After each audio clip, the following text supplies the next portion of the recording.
Welcome to the Emerald City Sportscast.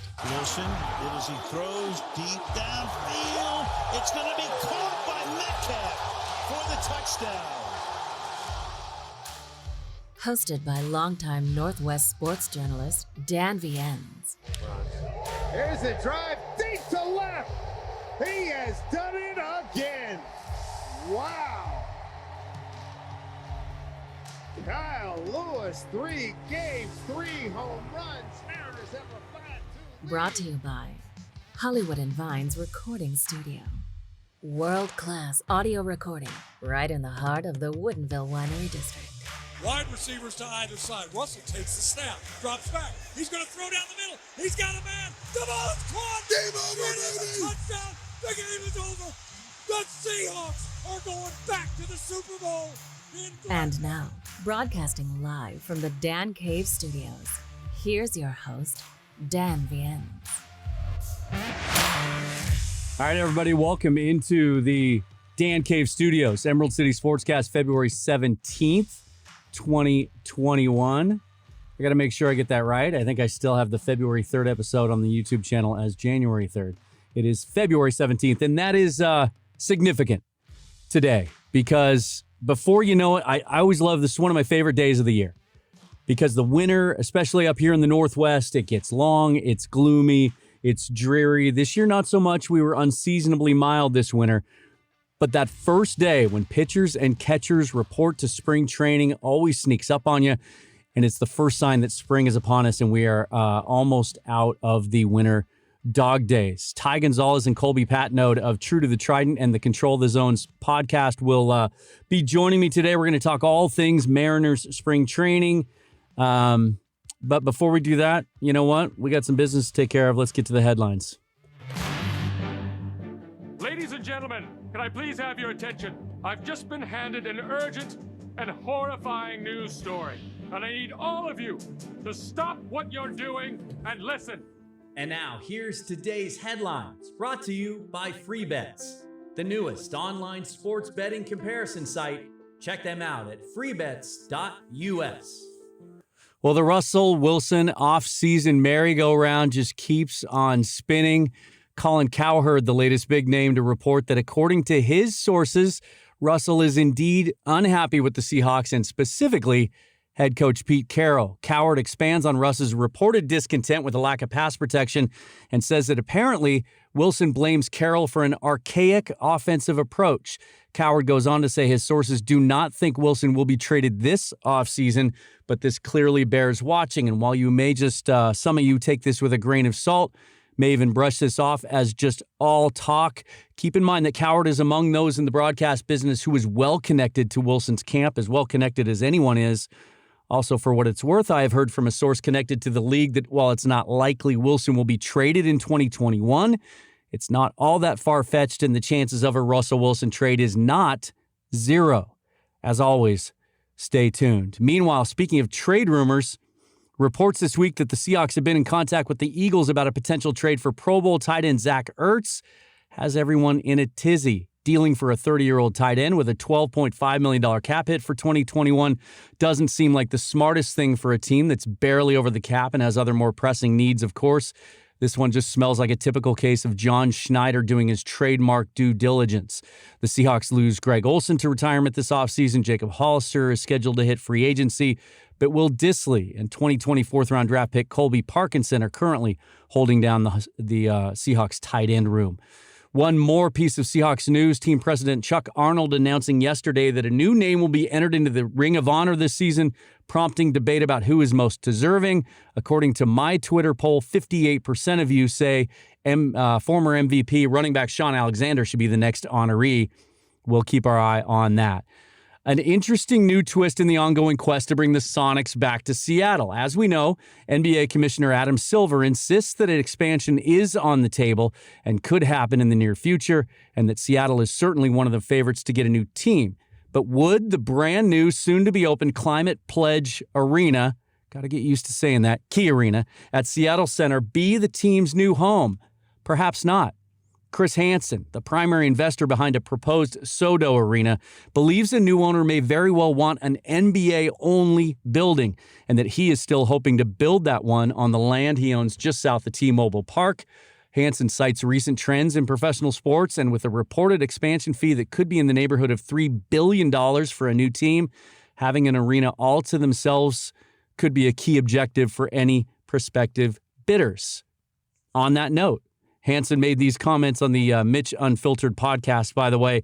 He has indicated that his group would be one of those who will bid on the expansion franchise when that time comes. So it stands to reason that any bid his group makes would certainly include the allure of having the team play in its own dedicated state-of-the-art SoDo arena. As I said, Seattle Mariners set to open spring training. Pitchers and catchers reporting today. They hold their first workout tomorrow. First full squad workout set for Tuesday. First spring training game, barring any setbacks, should happen on the 28th.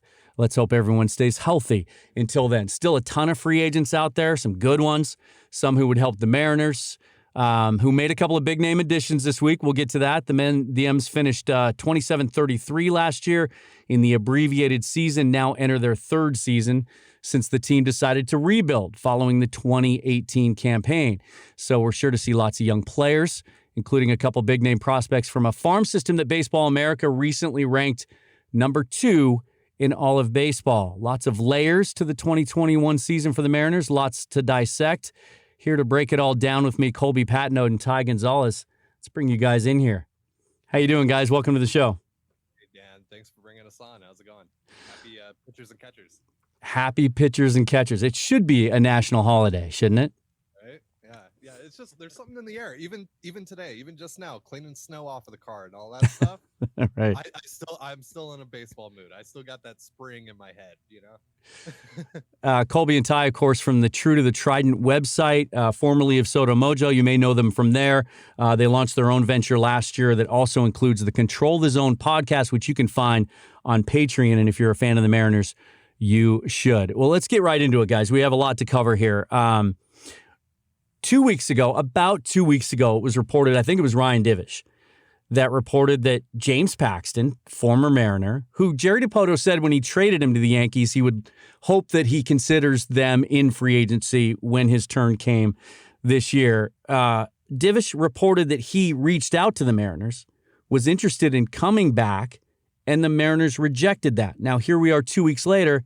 James Paxton is on the roster, signed to a $8.5 million guaranteed one-year deal, could be worth as much as $10 million. The team also added Ken Giles, former all-star closer, won't be able to pitch until 2022 because of Tommy John surgery. But these are significant additions after it had also been reported over the last month or so that maybe ownership had dialed back the purse strings in lieu of aiming for 2022 as a year to really kind of go for it and spend some money.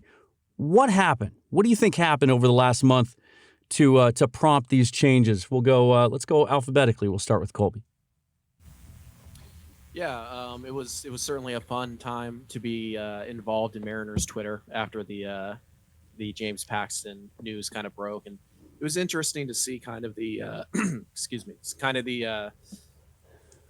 the heat that the Mariners were taking. And when you go back and you listen to Divish's comments, it was literally one sentence in a 3-hour podcast. So, you know, it was tough to kind of wrap your head around what was happening. And then we were fortunate enough to be contacted by Chad Day, who Ty actually interviewed yesterday, who told us simply that Divish had bad information. And then a few days later, James Paxton's a Seattle Mariner, and it's a fantastic signing. You know, Ty and I are both big James Paxton fans. It's hard not to be. He's a great guy, great pitcher too. Number 2 starter when he's healthy, can go toe to toe with most aces, and he's a legit, you know, top of the rotation arm that kind of raises the ceiling of the Seattle Mariners. He has to stay healthy, which is always a question with Paxton. But if he can give you those 25 starts in a 6-man rotation, which should help, you know, you're talking about a guy who's probably going to put up 3 or 4 wins of value for you. So it's a big deal. It's definitely a move that should excite Mariner fans. It already has.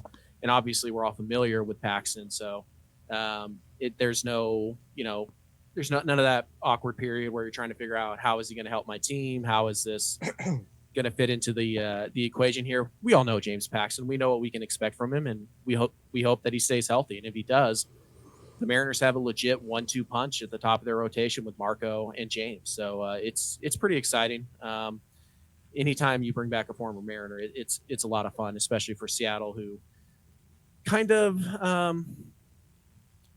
they're kind of over loyal to players sometimes. But in this case, it makes total sense for both sides. And it was fun to get to hear about how the deal went down when Ty talked to Chad. Yeah, so that interview is actually going to be on today's episode of CTZ. We're going to be recording the rest of it after we hop off here. But nice. Basically, the sentiment that I got from Chad was, well, he flat out disputed the Divish leak. He said that Scott Boras, James Paxton, they did not reach out to the Mariners at all for a deal. That did not happen. Basically, the Mariners saw him throw a few days ago. They were really impressed with how he looked. They feel that his velocity has come back, and Matt Boyd, who pitches for the Tigers and has been working with Paxton in Washington, has said that he looks better than ever. Obviously, you know, that's the thing that you hear about pretty much any player at this time of year. But you know, with Paxton specifically, you hear that the velocity is back. You hear that maybe he's working on some things with his secondary pitches to maybe, you know, help him recover a little bit here. And it's exciting. It's exciting, to say the least. That the prospect of having a healthy James Paxton at the top of this rotation definitely, as Colby said, raises the ceiling of this team. Does that mean that they're a playoff team all of a sudden? No, but it means that honestly, you could have the argument that the Mariners have one of, if not the best rotation in the division right now. A lot of talk this offseason was about the Mariners potentially pursuing another reunion for the rotation, that being Taijuan Walker. Similar situation. Traded him away at the deadline last year. He's available again. He's younger than Paxton. Of the two, all things being equal, was this the better move, or would you still rather have Walker? That's a tough one. Like I said, I'm such a big James Paxton fan. It's kind of hard to pick against him, but you know, Walker probably a safer bet to give you innings, which would be very helpful for what's supposed to be a young rotation. Walker also, you know, he's safer. He raises the floor, and he raises the ceiling some. It's certainly not a no upside move there. Paxton is a guy who almost definitely will raise the ceiling if he's healthy, but if he's not, then you really didn't do much to your floor. So it's tough to say. They're kind of in two different spots in their career. Walker looking for a multi-year deal. I think, you know, the Mariners should still be interested in that even after bringing in Paxton. Mm-hmm. But if I had to pick one, I think Paxton probably makes more sense just because it's a one-year deal. And you don't have to worry about trying to fit in, you know, Logan Gilbert and eventually next year, hopefully, the George Kirby's and maybe even the Emerson Hancocks of the world. So I think Paxton makes more sense, but I think the Mariners should be interested in both. In a way, it could be Paxton's health concerns that allowed the Mariners to get him. I know the Mets were interested, other teams were. I think it probably goes without saying that if he was 100% healthy, if none of those questions were there, he probably would have gotten a multi-year deal and maybe would have been out of the Mariners' price range. What does this do then to the back of that rotation? Because we had been talking about maybe two spots being open between guys like Dunn and Logan Gilbert, Nick Margavicius, LJ Newsome potentially. What does this do to someone like, for instance, Logan Gilbert's chances of making the rotation as a rookie? Well, I think with you know, Gilbert specifically, that's just going to have to be something that comes with time, right? They're going to manipulate his service time. He's not going to be on the opening day roster. I don't think there's any chance of him cracking the roster out of spring training. So that's going to be something that just kind of happens naturally. When the time comes, the time comes. But right now, that battle for basically that sixth spot, because I think it's pretty safe to say that Marco Gonzalez, Yusei Kikuchi, James Paxton, Justice Sheffield, and Chris Flexen are all set in the rotation. Yeah.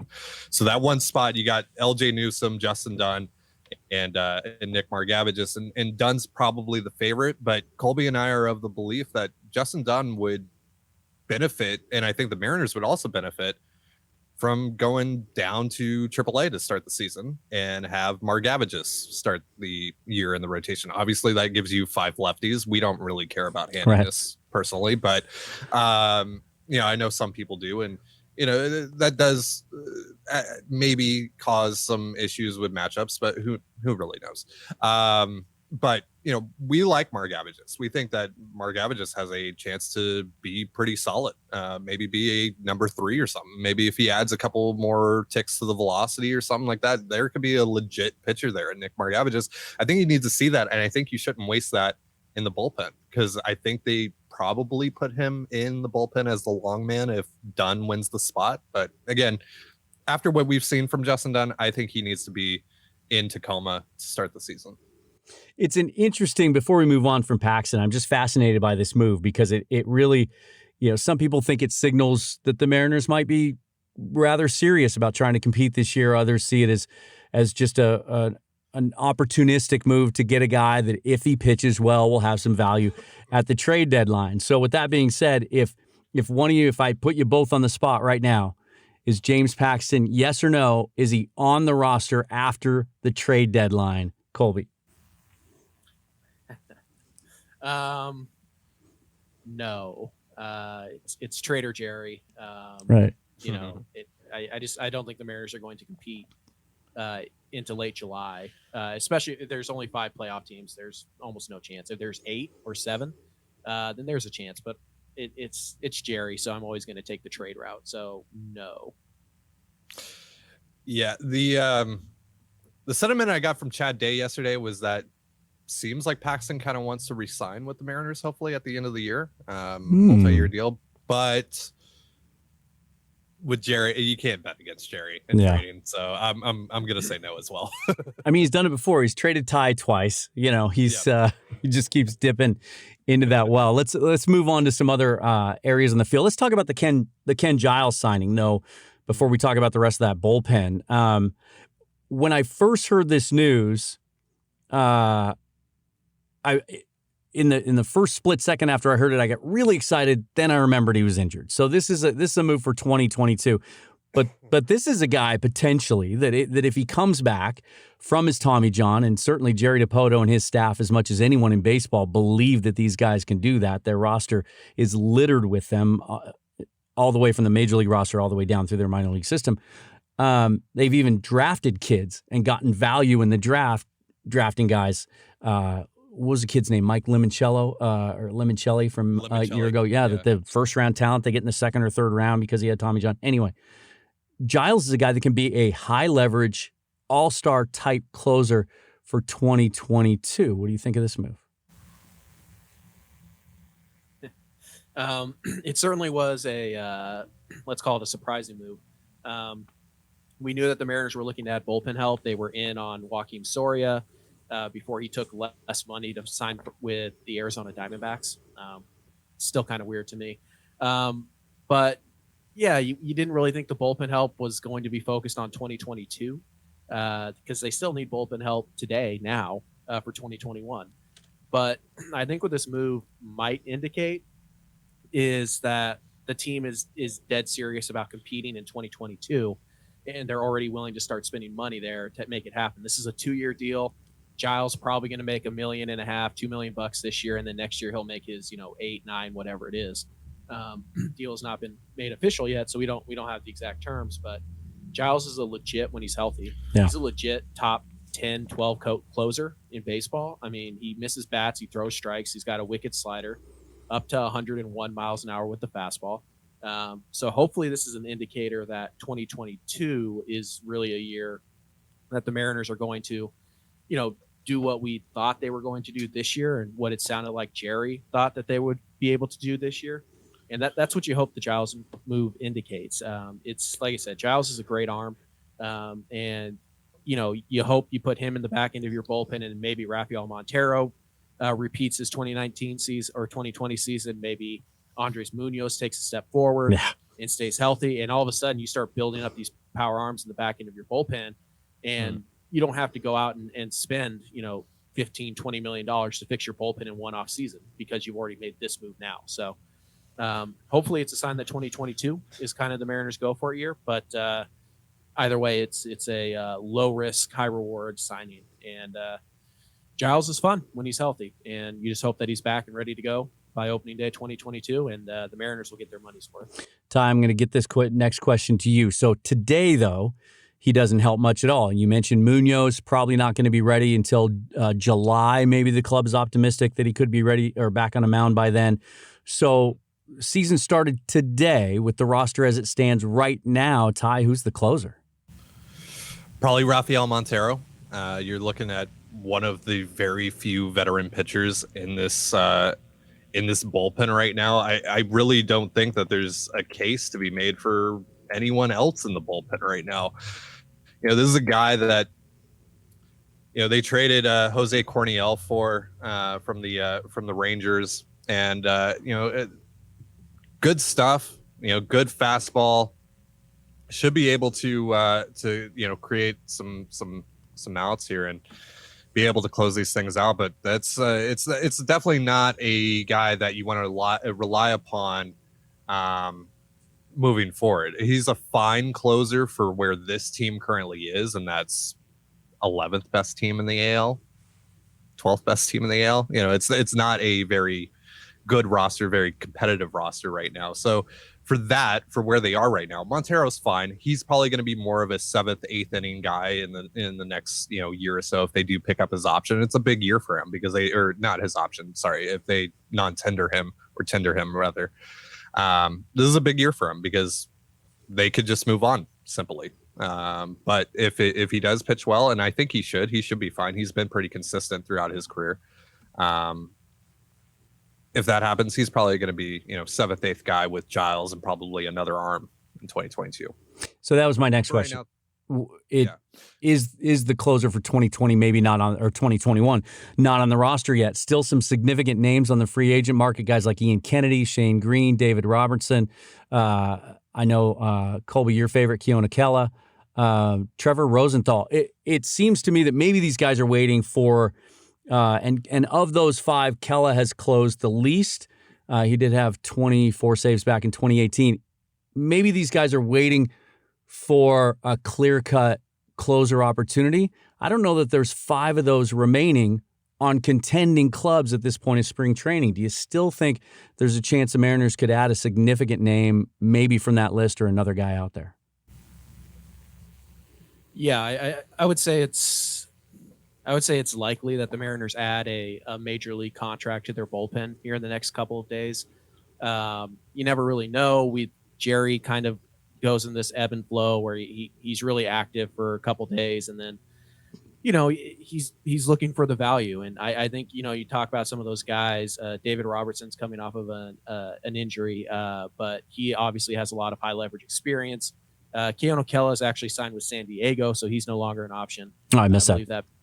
I believe that became official last night, if I'm not mistaken. San Diego just signs everyone.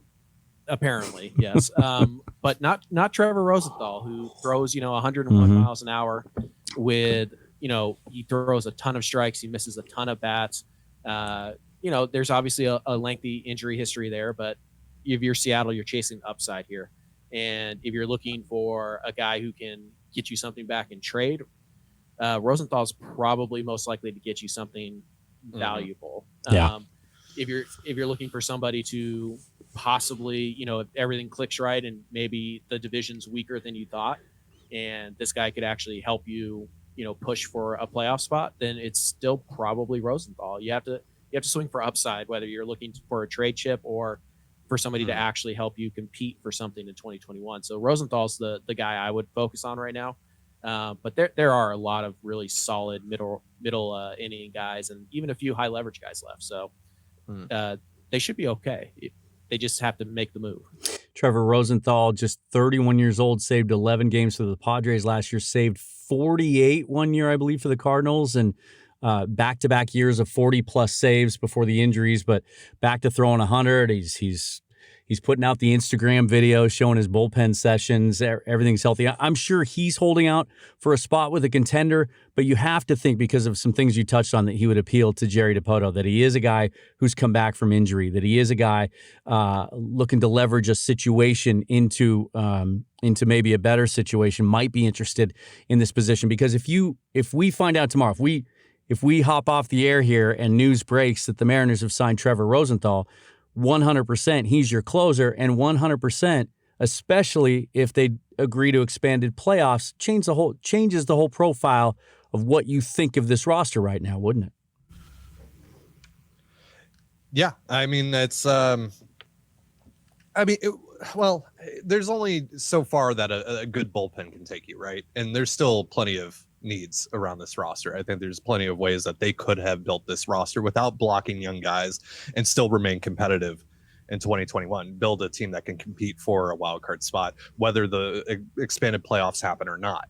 But they didn't really do that. So, I think even if they sign someone like Trevor Rosenthal and they do have a good bullpen and they do have a good starting rotation, they're going to win, more of those close games, stuff like that. But I'd still think that their ceiling is probably, 8th, 9th best team in the AL right now, which even in expanded playoffs, that's probably not going to get them in. So, it only does so much. But I think, in going back to kind of the 2022 talk, maybe Rosenthal's a guy that you bring in on a multi-year deal.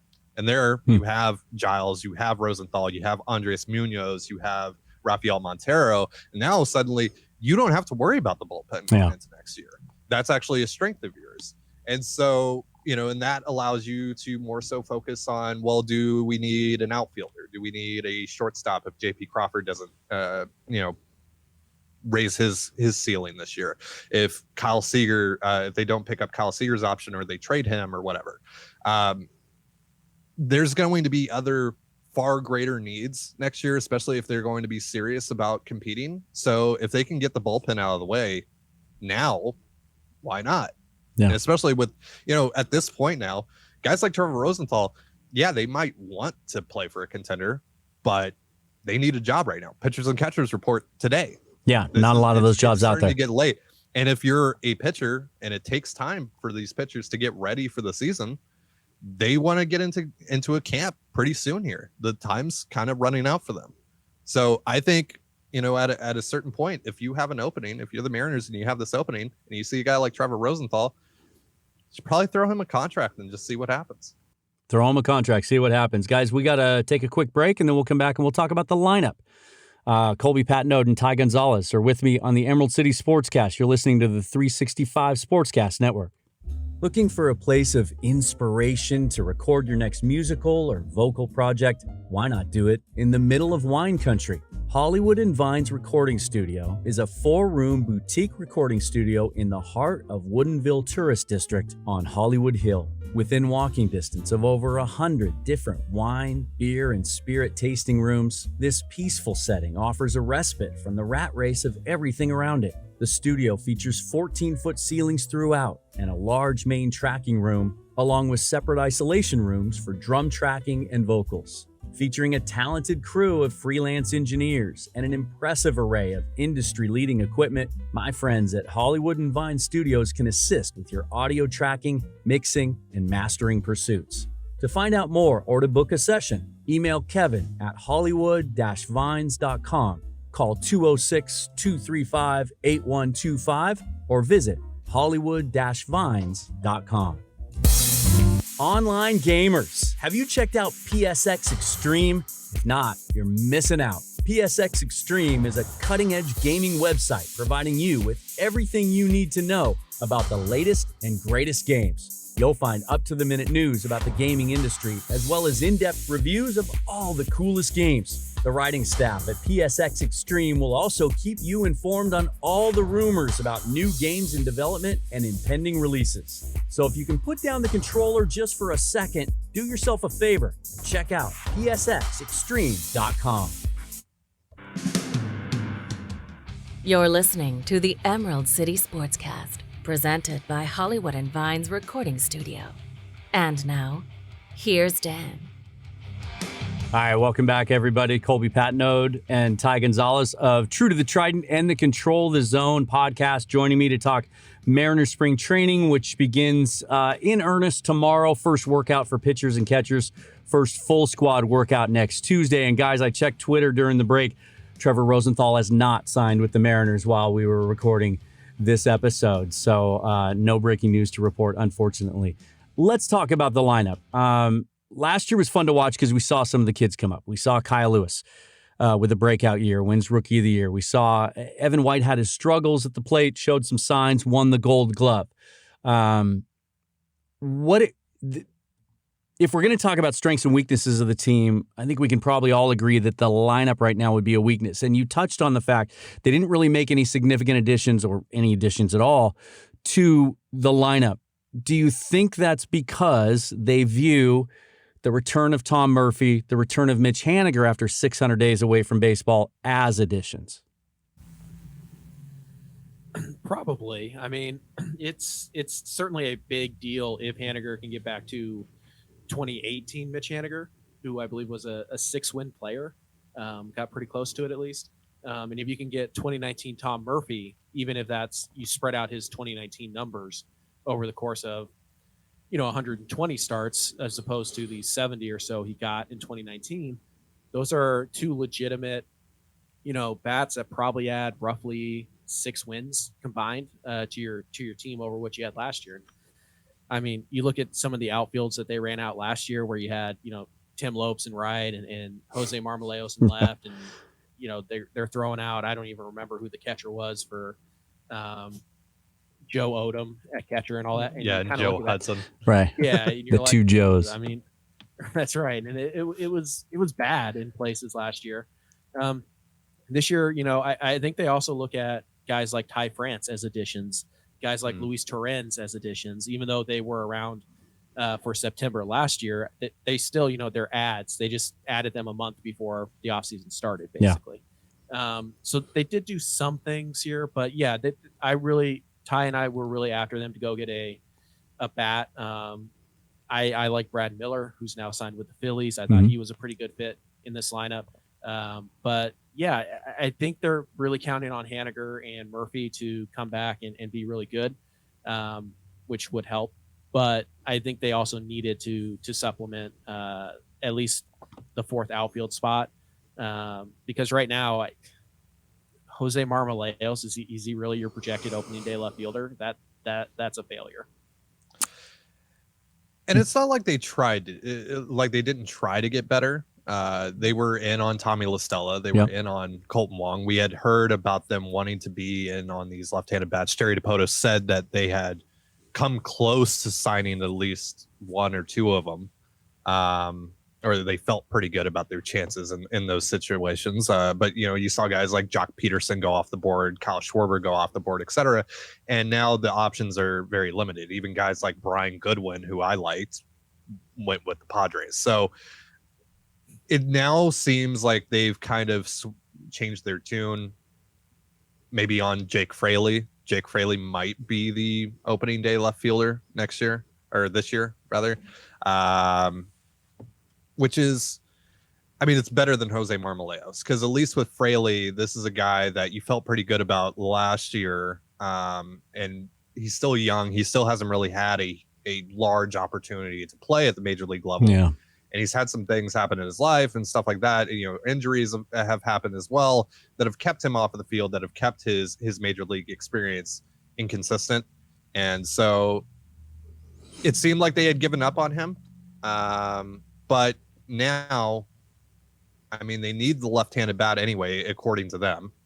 And there's a left-handed bat right there in their system that I assume they think they know who he is, considering that they were pretty much ready to give up on him. But we haven't seen it, right? We haven't seen it play out. So might as well just see what happens in games, because I don't think there's really anyone out on the market right now that's a true better option. Fraley's one of the guys that I'm really the most intrigued by this spring. Having a conversation a couple months ago with our friend Jason Churchill, and he said he was told last year during the the alternate site, I guess they called it, that there were times where he was clearly the best player there. He's had some bad luck every time he has gotten an opportunity. He's gotten dinged up. It would seem like this is his best chance, maybe his last best chance. I have to wonder with some of these free agents they pursued, because these guys know what's going on, and their agents study rosters and they know what opportunities are, and they know all the guys that are coming. And you have to wonder if a guy like a Tommy LaStella or a Brock Holt would see, well, why would I go sign with that club when I'm just going to get pushed out of the way as soon as Jared Kellnick's ready, or if Ty France hits, or if Dylan Moore has a great spring. I wonder if they're viewed this offseason anyway as not the opportunity that we might think it is. And next year would be we're going to know about these kids this year. We're going to know about a lot of them. Decisions will be made on players this year. So when they go out and pursue a player next year, they can look at that player, talk to that player's agent, and say, we have a hole, we have a role that we need filled, you're the guy. And I wonder if that was lacking this offseason when they tried to pursue some of these players. I think you're right. I think guys who are looking to sign one-year deals, they're typically looking to play a lot and then get back out on the market the next year. And the Mariners just really couldn't offer that. It's not like some of these players that they pursued wouldn't be upgrades over who they were replacing. It's just that you want to see the guy who, this player would be replacing more than you want the extra win or maybe two that you would get from signing say Tommy LaStella. So I think you're right. We talked about Logan Gilbert. Let's talk about Jared Kellnick. Top 5 prospect on just about all the top 100 lists that are coming out this offseason. He's the kind of baseball player that really attracts eyes when he's at the ballpark, just the way he plays, the way he goes about his business. He's hit at every single level. Clearly one of the best young players in baseball. You talked about service time issues in regards to Logan Gilbert. We can assume, I think most of us can, that even if he has a great spring, Kellnick probably doesn't opening day on the roster. But when do you think we will see Jared Kellnick? Do you think the team has a time frame in mind? Well, it's also really weird because we don't necessarily know when the minor league season starts. Yeah. So, he's going to start in AAA. That's expected to start first out of all the minor league leagues levels. So I'm going to assume that it's probably going to be June now, because I don't think AAA is going to start until May. What do you think, Colby? Have you heard anything about that?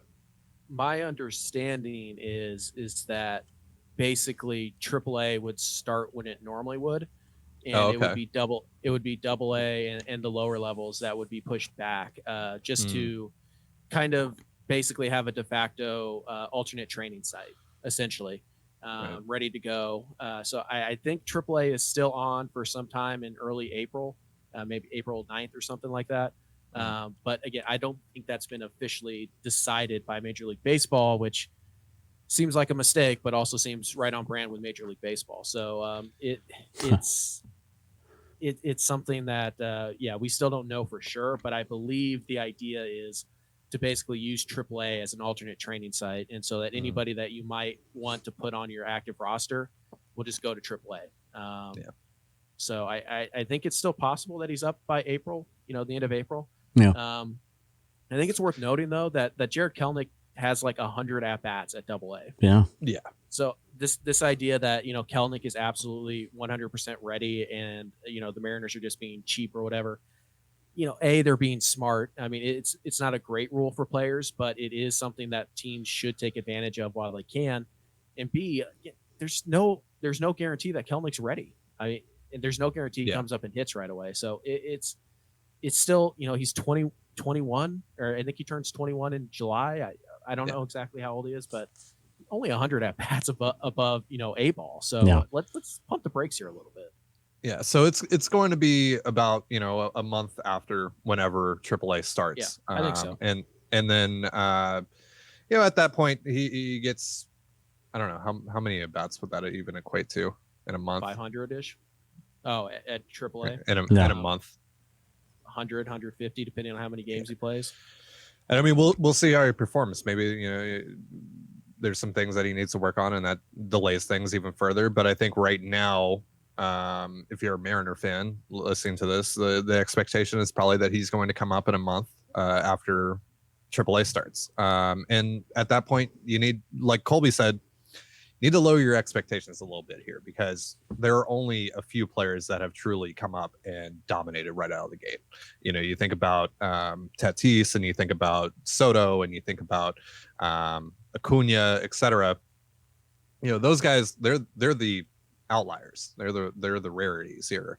They're not the standard. And even though that we all think that Jerry Kellnick is probably going to be a superstar, face of the franchise type of player, it might not happen right away. It didn't happen for Mike Trout. Mike Trout was bad when he first came up. Yeah. You know, so. Yeah, he was. So unfortunately, he didn't stay that way. Yeah. But yeah, so you know, it's I think we'll see, you know, some solid things out of Kellnick this year. Ultimately, just you know, trying to kind of project to what we'll see this year, and you know, I think you'll see the power, and there will be moments, right? I think you'll see the flashes of greatness. But, yeah, you know, he'll have also the 4 see for some 5 struggles. with 2 home runs, and everybody will be crying for him to be called up that day. Right. Yeah. And, Let's go ahead. Did you want to finish your thought? Well, yeah, it's just you know, you're going to get those moments, but ultimately there's going to be the struggles. There's going to be some things to work on. There's probably going to be strikeout issues or something like that. You know, it always happens. There's always something like that for those guys. So limit your expectations. There is the possibility that he does just boom when he comes up, and that would be great. But again, you know, trying to be a realist, it probably isn't going to happen. So. Well, one thing he hits 250 with like a 320 on base and a 440 slugging or whatever in 500 games. That's really good. That's really good for a rookie. So and one thing we have seen out of this staff under Jerry Dipoto in the last few years, and this player development staff, is they're not afraid to challenge a guy. They don't necessarily wait until the numbers on paper look good or until he puts an extended stretch together. Evan White's the best example. They knew he would struggle at the plate at times, but they knew that with his makeup that it wouldn't deter or take away from his development, that he'd be able to fight his way through that. If they feel similarly about Kellnick, you know, I could see them pushing him and being aggressive. I want to, before we run out of time here today, I want to kind of take a little bit of a global look and a check-in on the rebuild. Started at the end of 2018. You know, we're 3 years into this thing now, or 2.5 years into this thing. We all feel like we're kind of getting to where we can see the light at the end of the tunnel, where these players might start to crest together, to use one of Jerry Dipoto's favorite descriptors. Where would you, if you had to give Jerry Dipoto a grade, I guess, on how he's performed as a general manager since 2018, since he and his staff decided to rebuild this thing, how's he doing? What kind of job has he done? A+. It's really hard to look at anything he's done and be critical of it. I mean, the hardest part is still yet to come. But you just look at some of these deals. You look at trading Gene Segura, who was a clubhouse cancer for you, and you turn that into J.P. Crawford, Isaiah Campbell, and Juan Then. At the end of the day, that's a starting shortstop and 2 really exciting pitching prospects. You look at the Logan Gilbert and the draft picks. You look at Logan Gilbert and George Kirby and Emerson Hancock. Those are great picks. And you look at what he did to AJ Preller, who's everybody's favorite GM, and he took him out behind the woodshed and whopped him when he traded Austin Nola, and he got legitimately 4 players who could help the team in 2022 and be valuable players. I mean, there's nothing he's done that you can really be critical of right now. And like I said, the hard part's still to come, but I mean, what's the deal that he's made that just has set the rebuild back?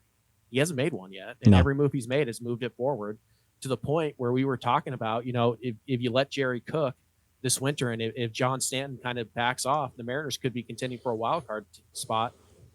2 full years after the rebuild start? That's really impressive. So hard part's still to come, but I can't find really anything to be super critical about. So at least an A-. I think at worst. He's done really well. Yeah, I'm right there with Colby. Yeah. I'm right there with Colby. It's it's very clear that he knows what he's doing, and that's what ultimately makes me excited about the next couple of years when he has maybe some money to play around with, and a ton of prospects to trade from. And I think that at the end of the day, even if the rebuild, if every part of the rebuild doesn't come together, he'll be able to fix that on the spot. I think there, as long as ownership doesn't get in the way of it, of course. Right. But the amount of prospects that he has that he can trade from, the money that he should be able to play with over the next couple of years, that's really exciting. That is really exciting to have. So yeah, I'm A+ on Jerry as well. Pretty much every move that he's made over the last 2 years, he's won. And, I know we like to do winners and losers of trades right away, and you don't really see what happens. But I mean, even just look at the Yankees trade, the James Paxton trade. James Paxton and Justice Sheffield now pitch in the same rotation 2 years later. Yeah. So, it's and Eric Swanson could be pitching out of the bullpen. I mean, there's still, other potential value in that trade. It's funny because I wonder about if we had been sitting here having the same conversation, if he hadn't have made that Padres trade last year, I think we'd still be giving him a good grade, and we'd still feel good about this rebuild. That trade to me just put it over the top. It was frosting on an already delicious cake, and it was cream cheese frosting on a red velvet cake, and it that's a very personal analogy for me, but it's cosign. He's built so many layers. You touched on it, Ty, the depth that he's put together, and if there's one thing he hasn't done is I don't think any of us feel like there's a clear-cut, bona fide 100% ace in the system. There's a lot of good starting pitcher, but there's so much depth that he can, when the time comes, if he feels like he needs to go get that, he can go get it. The Mariners in 2 years can be where the Padres were this year, where they can make trade after trade after trade to acquire Cy Young type talents like Yu Darvish and Clevenger and all the guys that they've acquired, and still not touch their best 5, 6, 7, 8 prospects. It's really remarkable. When we saw this beginning 2.5 years ago, as much as I think I've talked to you guys enough to know that we, even at the time, had confidence Dipoto was capable of overseeing a successful rebuild, I don't think any of us thought it was going to go this well. No. This is best case scenario. And I mean, we're not even talking about like the things that he's doing in Latin America. You look at the Julio Rodriguez and the Noelvi Marte, and you look at the Starling Aguilar, but finding guys like Jonathan Clase and Milcar Perez and George Feliz, Milcar Perez, right? And now it's rumored that they're getting ready to sign the best, bat in the 2022 class. I mean, that's a lot of hard work that goes into it. And Jerry doesn't get all the credit for that. He has, or really, he shouldn't get most of the credit for that, but he did pick those guys. He did hire those guys. And, kind of like the president of the United States, the buck stops with the GM. He's the baseball guy. It's his job, and he's done a good job from top to bottom of building this thing. It's really impressive. I really don't understand anybody who seeks to, belittle what Jerry's accomplished in 2 years. It's damn impressive, and it has me excited, and we'll see if he can get it over the hump. But he certainly has earned the right to at least try. I feel like anyone who doesn't like what's going on right now is just so cynical, and they've just been so damaged by being a Mariner fan over the years that they can't see the forest through the trees. With the time we have remaining, I want to talk about this season. Give me both kind of best case scenario. If everything goes right, what kind of season are we looking at for the M's this year? Colby, I'll let you start. I'm going to guess I'm going to be a little more optimistic than Ty. I think, best case scenario is the Mariners kind of hover around 500 for a while. They call up Kellnick. They get a little boost from that. They call up Gilbert in May or June. They get a little boost from that. They hover around 500 into the All-Star break, maybe, a couple games back here or there. And Jerry looks at it and says, the playoffs may still be a stretch this year, assuming 5 teams again. But it's not completely out of the realm of possibility that we can still sneak in, maybe win the division. I think it's probably more likely than winning a wild card, as weird as that sounds. But let's go get somebody who can help us for the rest of this year and next year and possibly the year after. So I think, if everything goes really well for the Mariners, I think they can sneak, into that 81, 82 win mark. But again, Kellnick has to come up and be pretty good right away. Gilbert has to come up and be really good right away. Guys have to stay healthy, and Jerry has to go out and make the addition or two. And I think they can get to 81, 82, maybe 83 if everything goes really, really well. And in an 18 playoff, that probably gets you in. It gets you right next to the 8th seed at least. And in a pretty weak American League West, who knows? It's not out of the realm of possibility. It's probably less than 1%, but I think they can get to 500 if everything breaks right for them. Yeah, I agree with that. If, like I said earlier, if James Paxton is healthy, I think you can make the argument this is the best rotation in the division. And if you add a healthy Mitch Haniger and a healthy Tom Murphy to that equation, and maybe Jared Kellnick does pop when he comes up, and Logan Gilbert's good, and I mean, you get to the deadline, like Colby said, I think, no matter where they're at, they're going to add at the deadline. Very similar to what the Reds did a couple of years ago with Trevor Bauer. I think they're going to do something like that. We thought they were going to do that last year. Yeah. And I think that was the plan. And I think because the timeline shifted here with COVID and everything, that idea should be placed, next year or this year. So, they get to July, maybe, at 500, a couple games over 500, etc. They add a guy that can help them now and in the future. I don't know. I think they could win maybe 84 games, 80. I don't, there's somewhere in the mid 80s there for sure. If everything goes right. Where I'm currently sitting on them, I think they're probably a 73 win team. Okay. Yeah. I think the only real intrigue for me is if they have a really rough first half.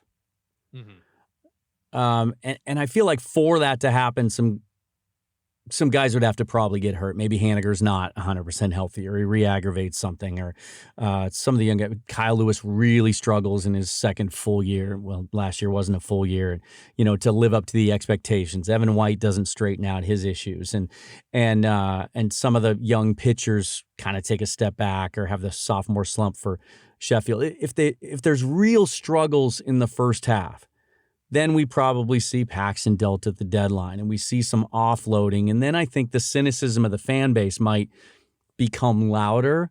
I don't see that happening, but I feel like that's kind of the worst case scenario. But we've talked about it here in the last hour.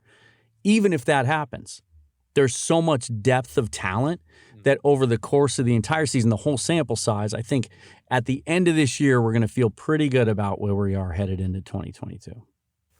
And you mentioned a couple of guys there real quick that, they kind of hold the key to all of this. Evan White and Kyle Lewis are big pieces to this. I think Evan White, everyone thinks the sky's falling on Evan White because he struck out 40% of the time in 40 games. Right. And that's bad. Don't get me wrong. That is bad. That is a red flag, but it's just 40 games, right. I don't know exactly. And when he does make contact, it's good contact.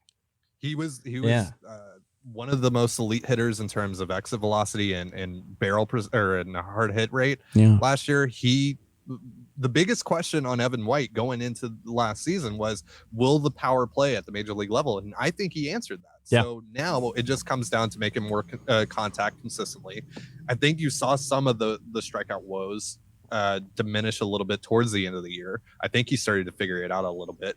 It just, there was only so much time that he had. He got hurt a little bit there. I think he got hurt in the Dodgers series or something towards the end of the Dodgers series. Yeah. He missed some time there. Those things really affect the player. So, and with Kyle Lewis, Kyle Lewis was good for a month last year, and then he was really bad for a month for the last month and a half of the season, and basically won the AL Rookie of the Year because Luis Robert was just worse. Yeah. Luis Robert, I'm pretty sure hit 0.89. Yeah, it was a war of attrition at the end of the year for those two.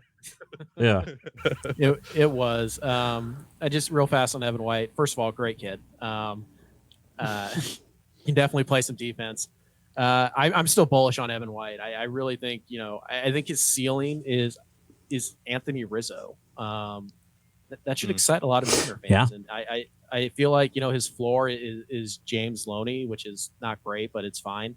I really think Evan White's going to hit. I think if he comes out this year and he hits 240 with a league average on base percentage, he's probably going to pop 25 home runs and play, Gold Glove defense. Probably a 3-win player, 4-win player in his first full year. I mean, I'm really bullish on Evan White still. So I think if you're worried about him, you just calm down.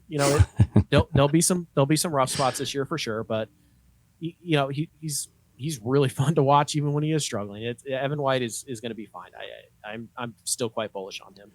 Guys, it was a pleasure having you on today. I'm sure if we had another hour, we could fill it. Colby Patnode, Ty Gonzalez, let the listeners know where they can find your stuff and what you got coming up. Yeah, so you can subscribe to the podcast at patreon.com/control the zone. $3 a month gets you access to our Wednesday shows. $5 and $10 a month for tier 2 and tier 3 gets you access to the Monday episodes and some other stuff that we do there on there. We do some prospect rankings and stuff like that. We're probably going to do some previews and some exclusive previews and stuff for the upcoming season on there. You can also check out the website, TrueToTheTrident.com. We don't write as much as we used to on at our other gig on Fansided, but we do write on there occasionally. We're also on YouTube. True to the Trident is the YouTube page. Nice. Colby's been doing a lot of stuff on there, and that's been really growing lately. So if you want to subscribe on there, give us a look on there, and we're also selling merch. teespring.com/stores/True to the Trident. And if you sign up for the Patreon, you get 15% off the store. You get a 15% off code. And lastly, on Twitter, you can follow us at Control the Zone. And if you're watching on the live stream, I've got the Twitter handles down below. Ty Gonzalez, Colby Patnode, thank you for joining me today. Everybody check out their stuff. We'll catch up again, guys, maybe around the draft. Yeah, for sure. Awesome. Thanks. All right. Thanks for having us. Thank you very much for being here, for sure. That's going to do it for today's show. Thanks to Kevin Jablonski, Eric Briggs, and Alex Moretti for their contributions to the program, and Jordan Van Beek as well. Check out his Twitch feed at twitch.com/geekbeak. Next week, Eric joins me. We're going to have a little fantasy football hypothetical trade fun as we unveil our dueling Russell Wilson trade ideas. It probably won't happen. We know it's kind of ridiculous, but it's going to be fun. If it were to happen, how would we see it going down? Check it out next week as Eric Briggs, our friend of the show, joins me. If you're listening to the show live on the 365 Sportscast Network, thank you. You can also catch each and every episode as the Emerald City Sportscast podcast on Spotify, Apple Podcasts, Google Podcasts, wherever you find podcasts. Please subscribe for notification of new episodes there. You can also watch the video live stream on the Emerald City Sportscast YouTube channel. Thanks again to Ty and Colby. Remember, guys, whether you think you can't or you think you can, you're always going to be right.